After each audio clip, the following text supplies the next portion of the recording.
to the Paint, Rest, Repeat podcast with Ros Gervais and Laura Day, where we chat about our creative lives as artists while keeping it real and a little bit messy.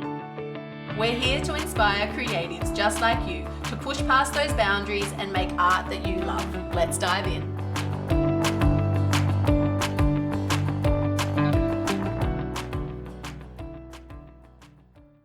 Hello, everybody, and welcome to another episode of Paint, Rest, Repeat. Today, we're going to be talking about art fairs again. So last fortnight, we covered this topic with Luke Potkin from the Other Art Fair. This week, Laura's going to be asking me about my fairly recent fair experience. And yeah, good to go. Let's do this exciting. thing. I know. Because I've never done the Other Art Fair. I've done some design markets in the past. And as I was doing that in the other iteration of my business, I realized that it actually didn't suit my energy level, and like it wasn't really the sort of experience that was suited for me. But you had an amazing time at your at the art fair, and I'm sure that lots of our listeners would be really interested in applying for and getting into art fair or artisan market and things like that. So I thought I would ask you a few questions about your experience, and yeah. So maybe we should say that like maybe this episode is sort of aimed at any visual artist that might make original paintings or products or art prints or digital prints or things like that they might want to showcase at a fair or artisan market. And I guess the importance would be to get exposure and make art sales and get connected with a community and network with other artists and, you know, potential galleries or other avenues that they could sell their work through. So I guess, Ros, maybe I'll go back to the start. And what piqued your interest about doing the Other Art Fair? Did someone like refer you, or how did you hear about it? And what was that motivator to apply? So I'm sitting here with a raised eyebrow because I'm trying to remember how did this all begin? I had been to the Other Art Fair the year prior to see some fellow artists with their stands in the Other Art Fair. And then they were asking me, are you going to be participating in this? And so that was for the next time round. And so that was really the thing.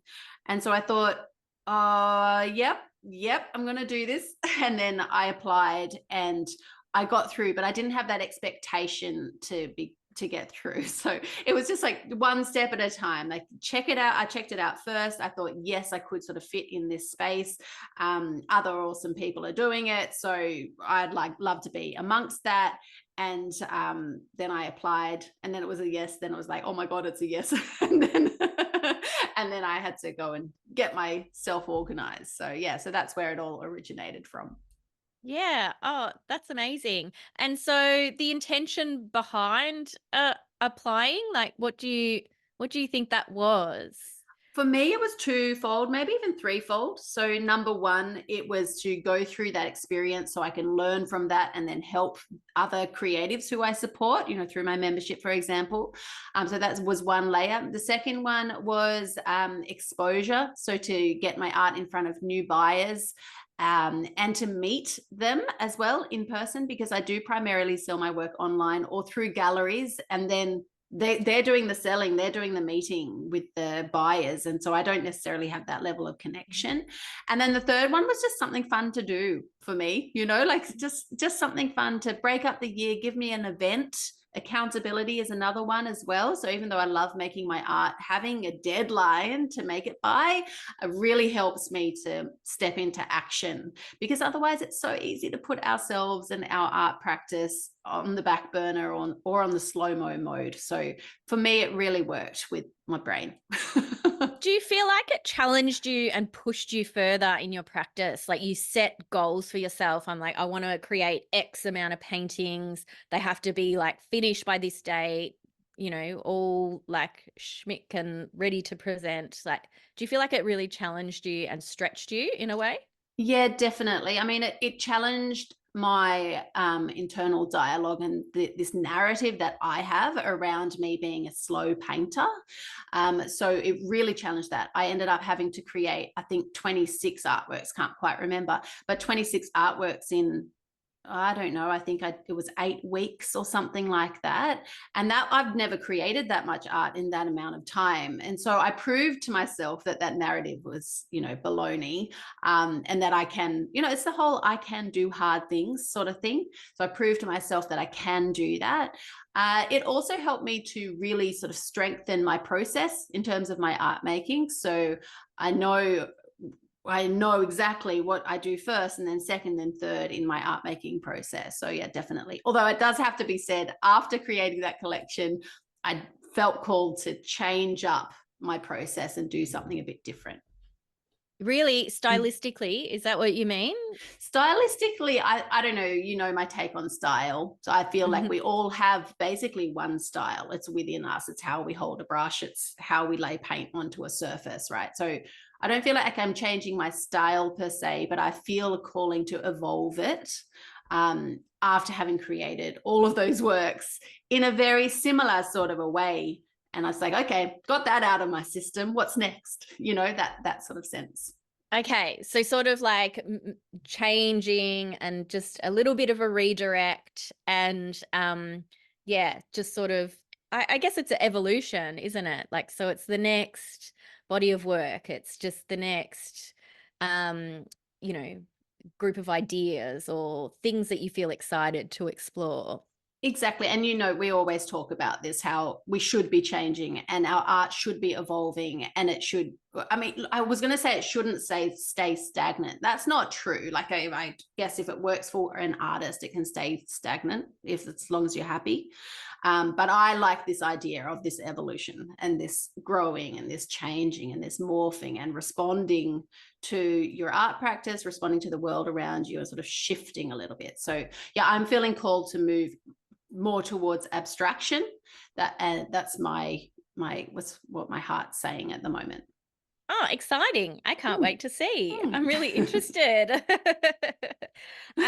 So if we're talking about the other art fair and doing a big event, maybe we can talk about, I guess, the traits and maybe have a little bit of a self-reflection time around, as an artist, sort of assessing whether that model suits you. If you're an introvert, or maybe you like for example, like myself, I do really struggle with long days, transporting my work, fatigue, exhaustion. Like, what sort of personal traits and things do you think that an artist doing a fair like this would have to have? I love that question, because you know how I am, and I don't like these limiting thoughts, right? So I don't like I can't do this because I think that I can't is just so black and white, is so sort of locked in, and like that's not going to shift. I don't like that. I love the lens of how, if you want to do something, if you feel called to do something, how can you do that thing? How can you make it work? So with a fair like this, could you have someone come and help you and commit to them doing the afternoon shift, and you're not even there perhaps, or you're sitting down that whole time with a cup of coffee, like whatever it is, how can you make it work for you? So that's really my lens for that one. With my fair experience, there were a range of different personalities there. There were some very quietly spoken, beautiful artists, and there were some really loud, gregarious, oh my gosh, sort of personalities.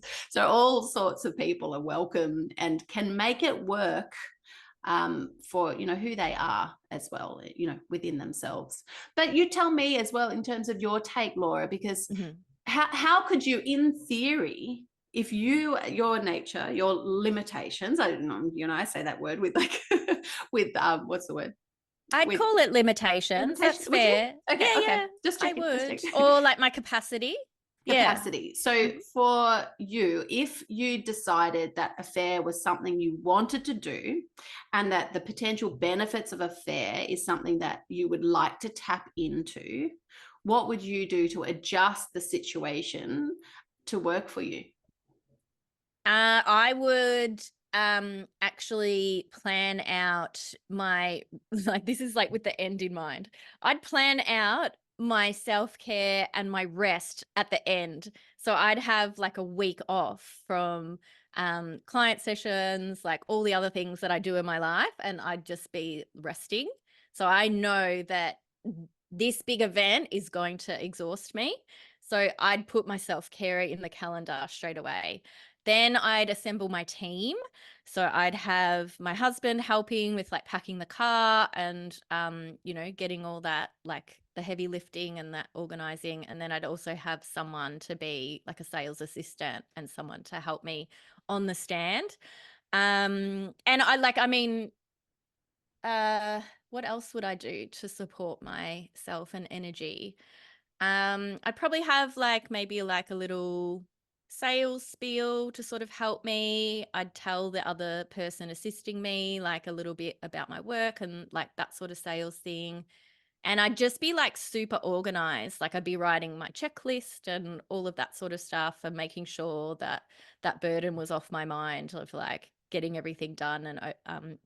But uh, I've actually like I've done big markets and things in the past before, and I've already had that learning experience. And so as the evolution of my art business has gone on, I've sort of put that at the back of my mind and I'm like, I've tried that. It was fun at the time, like it served me. I got more exposure for my business. It was really fun. I'm social. I love connecting with other people at those sorts of events. Like I get a real kick out of that, and expanding my network is one of like the biggest benefits from doing an event like that. But yeah, I've sort of come to the resolution that they're not for me. But that's how I would do it, like if I was going to do it. And yeah, if someone's in a similar situation that might have that lower energetic capacity, but it's like a little inkling in their mind that they'd like to give it a try one time, I'd definitely encourage them to do it, but I'd put all those supports in place. So yeah.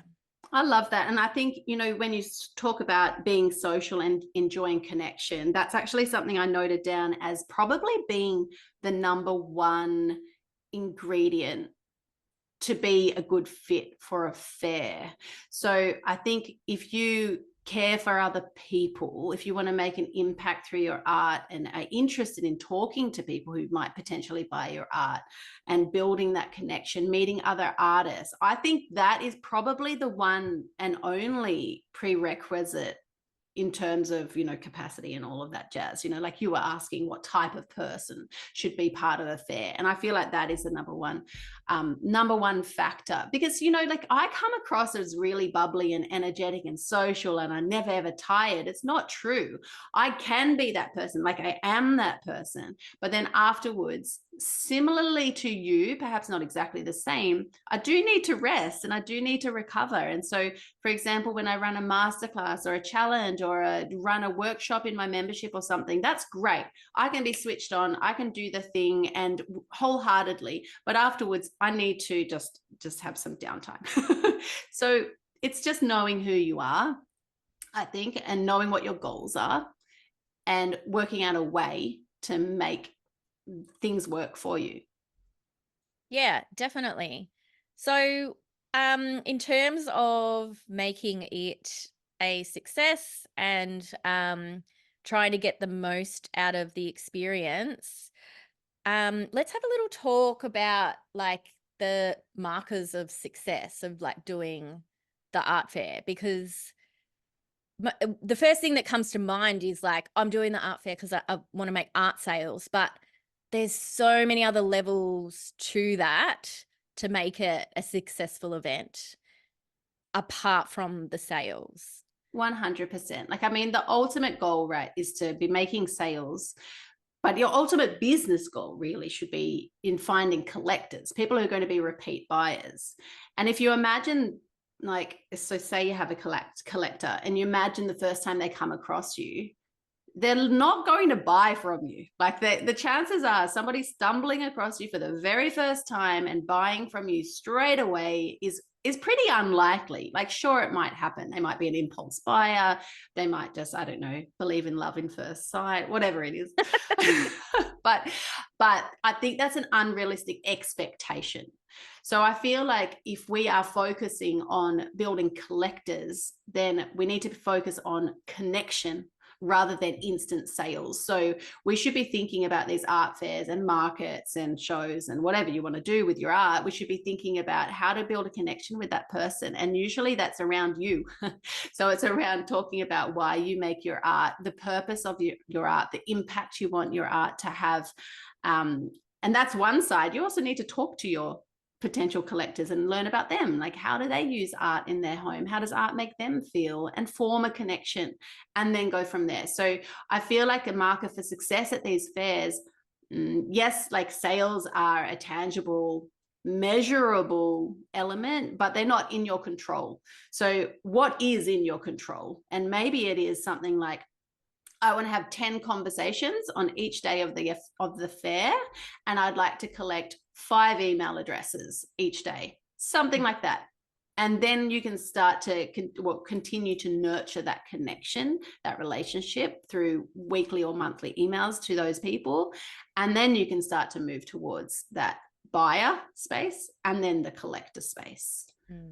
Yeah, because think about when you're making sale, or like, sorry, not you're making sales, when you're making purchases in your life, a lot of it isn't impulse buys. Like, a lot of it is you're circling around and you're sort of, you're seeing it flash up on your Instagram here and there, or, you might, if it's in a physical retail shop, like, you might like go to the shop and sort of assess it a couple of times before you buy it, or you look on the website a few times, or so the instant sale is probably very rare. I think people need to warm up to you, whether it is like buying something small, like a set of cards from you, or like a little art print, or just something like smaller, and then they can sort of progress to like the larger scale paintings.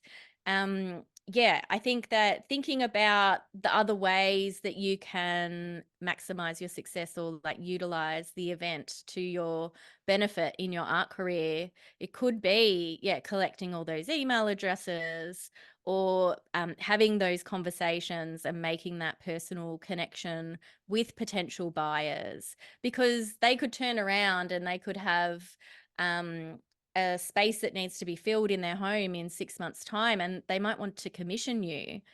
So sharing your Instagram, making sure that they're following you, making sure that you're sending regular email campaigns like after the event, and also personal networking too. So meeting other artists, forming those connections. And you don't know who's coming through the doors as well. When we were talking to Luke in the last episode, there are like people walking through the doors that own galleries, that are connected within the art world, that are interior designers, that have like huge like commercial budgets. Like, you actually don't even know the person that you're having a conversation with, like that comes into your stall. Like, you don't know their network, you don't know their background. You're just getting potential exposure to all of that extra eyes on your work. I definitely saw a lot of that because I'm familiar with a couple of faces now. So I could see people and I'm like, oh, I know who you are. I know who you are. But if you don't know those faces, you won't know that. So people are roaming, looking for artists to snap up in different sort of ways. One thing you mentioned before that I just want to sort of basically repeat, which I really love from what you were saying, was that is the timing piece. So you are looking for your art, you're looking for the right buyer, right? There's someone who loves your art, but the timing has to be right. So it's okay to accept that sale with that person might happen in 6 months, maybe 12 months even, because the timing has to be right. They need to be ready to buy art at that point in time. Mm.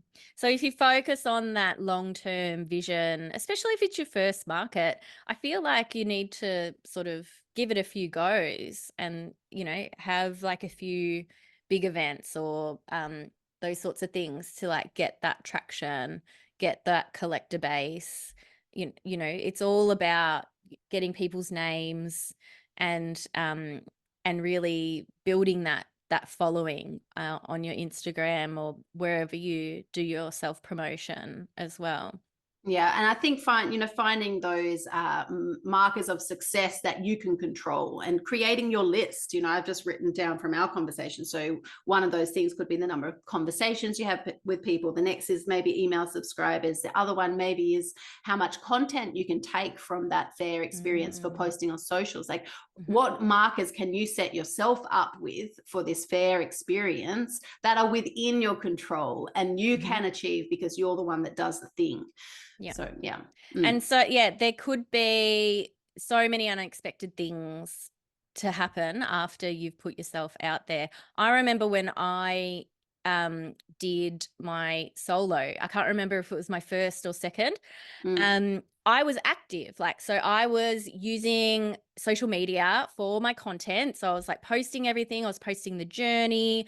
I had everything up on my stories. Like I was selling through my stories. And then, on the opening, I had like all the videos and everything. So you have to think about that benefit of the content. So people see that you're active in your practice, you're making things happen. And so at the end of my solo, I had someone approach me for like a big commission. So I created 4 big artworks, and that was so unexpected. Like I was just thinking, oh yeah, it's just this one event and whatever I sell at the art exhibition, that's awesome. That's great. And then, there was this like unexpected commission at the end of it. And I'm like, oh, that's awesome. Like if I wasn't there, putting my work out there, active on social media, sharing it, then that person, I wouldn't have been front of mind. They probably would have approached another artist that was out there doing their thing, sharing their work. It's this visibility piece, I think, and then so visibility, the matchmaking with the person who's interested in your art, and then that timing piece as well. So that's amazing. I think I also feel like people should go into these fair experiences almost assuming that they will make no income from it, almost assuming that the amount they pay to participate in this fair is sunk, like it's just the fee. And then I feel like that sets you up for a better mindset, actually, and also way more gratitude for the sales that do come through, rather than this expectation. There's no expectation, there's only gratitude. I don't know, it's all about mindset, isn't it? Well, yeah, I think it's probably about managing your expectations. And of course you want to make art sales, but what are you going to do in the event that doesn't happen? Like thinking about like building up all of those other markers of success and thinking about it in a broader term rather than thinking, oh, I'm a failure, I haven't made art sales, because that's a bad energy to like sort of bring to a space. And you want to put your best foot forward. You want to be happy and pleasant and just excited to be talking to people about your art. If talking about your art is a stumbling block, think about beforehand, prepare, like think about what you can do to overcome that. Could you have like a little artist statement that you sort of rehearse before, or maybe even like have something on display that people can read? I think you've talked about this before, Ros, like that little elevator pitch and just a few things that you have that you sort of your go-to around explaining your practice and explaining how you create your works. Keep it simple and memorable, not only for other people but also for you, so you can remember how to explain your work in a concise sort of a way. And I did like how Luke mentioned in the previous episode about in the application process to fairs, when you have to write a little bit of a blurb about you, it sort of forces you to get your head together, right? And you can steal bits of that and use that as your elevator pitch or your artist statement on the day. I have noticed during the fair that, or did notice, sorry, that people don't necessarily do much reading. So having an artist statement up is a great option, but you can't assume they're going to read it. So it is handy to have those spoken words available in your brain. Yeah. And you can verbalize that. And yeah, completely. So with the application process, Ros, like what would your suggestions be? You've done the process before. What should people expect? So that for this particular fair, I mean, every fair's, I guess fairs will all be similar. For this one, you had to enter, I think it was 4 artwork examples, and they are best to be similar in ways. You know, if you present a watercolor floral and then a pure abstract, I don't know, oil painting, that's going to be very confusing for people judging whether you're a good fit for the fair. So have it be consistent across what you enter into your application. And then there's the other details. So the blurb that you need to pop in to explain your practice. Obviously, make sure it matches the art that you're submitting, because perhaps you are in the earlier stages of your art practice and you've created lots of different art, but you've decided on your direction and you're submitting these 4 pieces that are consistent, right? They do speak together. So make sure your artist's little statement, little blurb matches those artworks. And just do your best. You know, we talked about this in the previous episode as well, just around this being a growth opportunity. People need to accept you into this fair as you are. So do your best and hit submit, really. Don't do Chat GPT. That's my other suggestion. Yeah. I mean, you can lean on Chat GPT these days for a few ideas or something, but I personally think it's still incredibly obvious when it's a Chat GPT sentence or paragraph. So just be warned. I think I think we need to learn how to use Chat GPT. It's in an intelligent way to help us, but not to do the work. It's just not, it doesn't read right. You know, it's not a human. So just be wary of that, is my take. What do you think about this whole Chat GPT world with artists' words? I like it for brainstorming. But I like to do the work myself. So, you know, I might pop in, tell me, like, in a short paragraph, put some descriptive words for like a bright floral abstract of like how an artist can describe their work. And then so you get some examples, and then you just tap into your intuition and yourself and pull out the words that feel most authentic to you. Yeah. Or even just brainstorming artwork names. Yeah, I've done that before. Yeah, That's I never a good one. use Chat GPT like straight. No, I always this is what I mean. I always just use it for just idea generation and brainstorming. Yeah, I think Chat GPT, you know, it's a tool, but it's not a solution. It's not the answer to anything in particular, but it's a powerful tool to help us. Yeah. Anyway. And it is not the solution. And I think it's better to grow your confidence yourself in talking about your work, writing about your work, and also like doing that self-reflection. I think that is so much more valuable. I think continuing to have conversations with other people about your work, getting your peers or other people that you might be able to send an email to like they can cast their eyes over your artist bio and statement and, you know, descriptive things that you've written about your work. I feel like that is going to be so much more beneficial than, just something stagnant on the screen from GPT that doesn't really know you as a whole human. No. I agree. On the same page. There's a little bit of tangent, but, you know, I think it's a real part of our world now. So we do need to learn how to tap into it. Yeah. So someone's wanting to apply, they got in, and then now they need to prepare and get ready. What would your, what would you do? What would your advice be for people that are preparing like all the logistics and all of the marketing materials, the prepping the artwork, like all of the stuff. Bump in. Step one, panic, I reckon. No, step one, celebrate. Because you've been accepted in, which is really, I think that's quite a big win, and it's such a big compliment. So I think step one is to celebrate and just feel so lucky that this is an opportunity that you're going to be able to tap into. If you don't get in, we should also talk about that really briefly, because that's statistically that's going to happen. Like I've heard of an artist recently who had a goal of getting 12 art prize rejections every year, and that was her gauge of success. And I'm thinking, actually, that's pretty good, because like that means that you're applying. That's what you want to see. Like, obviously, hopefully she's doing her best possible applications, not actually targeting those rejections.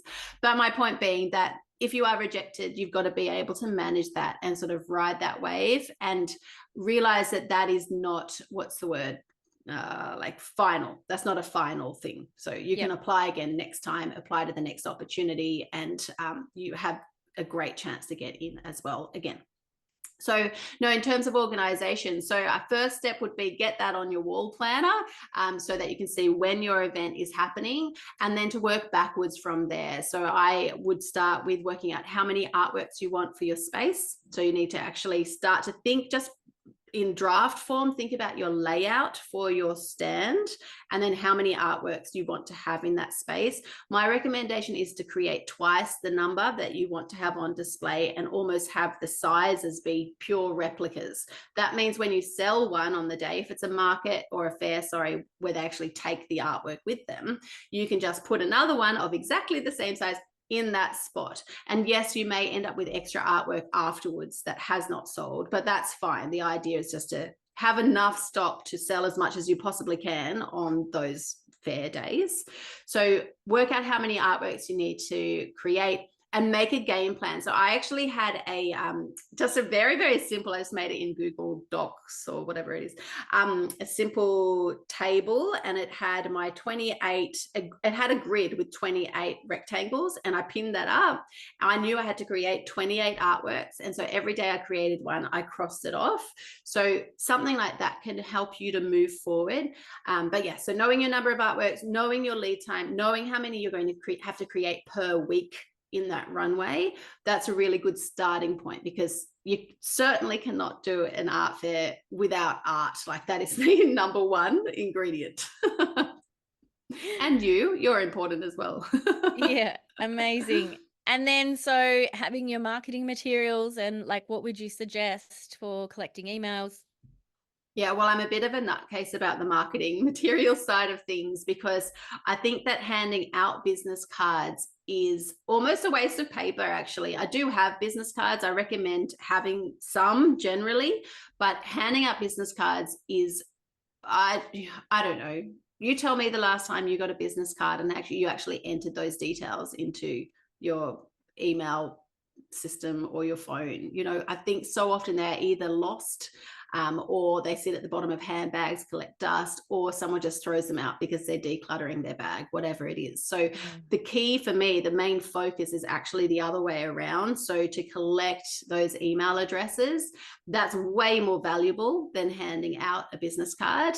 So I had, what did I had? I had a QR code on pinned up somewhere so that people could zap that and then go straight onto my email list. On my business cards, which I did have, I had a QR code on there for them to come and join the email list. I also gave out free postcards with my art on it, but I signed them and I dated them as limited edition postcards. They weren't fine art prints, but they were limited edition. So hopefully that means those people that picked those up would take them home and they'd be on the fridge, or they'd be framed even. And then I would be more front of mind for those people when they're ready, when the timing is right for them to buy an original artwork. Yeah, I think that's amazing. Yeah, I think collecting those email addresses is so important, and making it easy for people. So having that QR code is genius. Thank you. And I think you're right with the business cards. I feel like they're a little bit irrelevant. I actually think people just follow people on Instagram and receive e-news from the artists that they like and enjoy. And I think that they're probably the two things that you should probably maximize on in this current landscape. I don't know, it could evolve in a few years' time. It might not be Instagram, or email may become outdated at some point, but I can't see the email going, but I know what you mean. Even Instagram these days, I don't drive people to Instagram. I would love to have more followers on Instagram. Sure. I think we all do, but I don't drive people there, because you get a follow and within a month you can be buried behind all the other accounts that they follow. It's not the be all and end all. The email list is the ultimate place where you want to be. And if they don't want to sign up to email, that is cool. That's no big drama. You give them the invitation, they choose, and so therefore it's what's the word, with their permission? There's a word for that. Consent. Thank you. Yep. Consensual. Yeah. There you go. And some tips for self-care and looking after yourself after the event, and sort of decompressing from it all. Yeah, so definitely, well, look, depending on your personality, build in that time to just chill out a little bit afterwards. There is still quite a bit of follow-up, so not only do you have to bump out, take your remaining artworks home or to your studio, wherever it is, and put those back into wherever they need to be. There is also having to email your newest buyers, because hopefully you have had some sales, and just say, great to see you at the market, at the fair, sorry, and So there's that side of things. Adding people to your email list, if you have more of a manual system, that's really, really important. And then just trying to clear out that week, or even planning ahead to have a quiet week after that. Just a little bit quieter is good. But look, again, it depends. So Laura, for you might totally clear that week of everything. For me, I would reduce my face-to-face things. Yeah, awesome. Is there anything else that you'd like to add? I don't know, from your experience, do you feel like we've missed anything in this convo?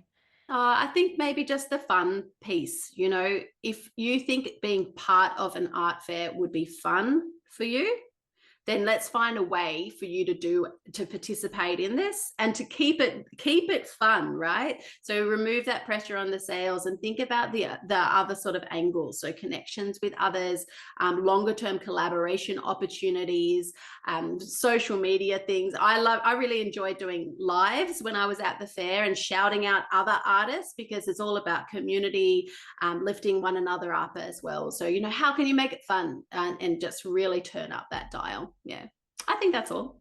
Yeah, great. That's really cool.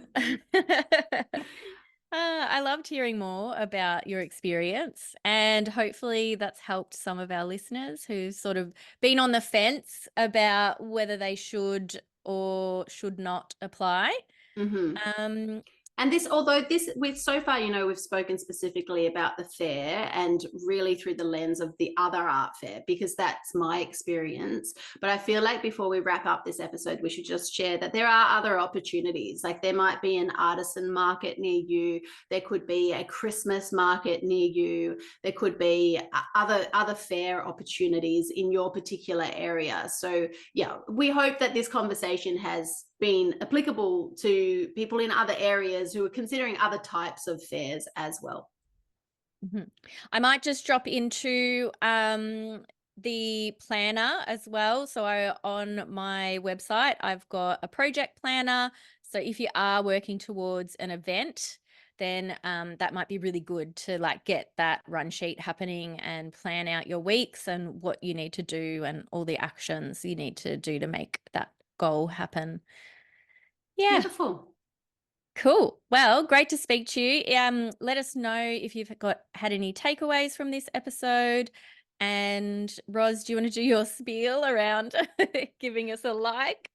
Thank you, share and a everybody, for review. listening to this episode of Paint, Rest, Repeat. We would love to see your testimonials and your reviews of the podcast. So pretty please leave us a 5-star rating on Spotify for good karma, or a written review on Apple Podcasts. If you do have an Instagram account for your art as well, include that in your testimonial so that we can give you a shout out here live on the podcast and get you a couple of extra followers over on your social media account. And we also hope that on your social media account you have an invite for people to join your email list. Do you? Think about that. Just because we were talking before about social media being like level 1, but your email list is where you really ideally want to get people. Just a little reminder. Yeah. Just some tough words from Ros. All right, love you all. Right. See you soon. Bye. Toodles.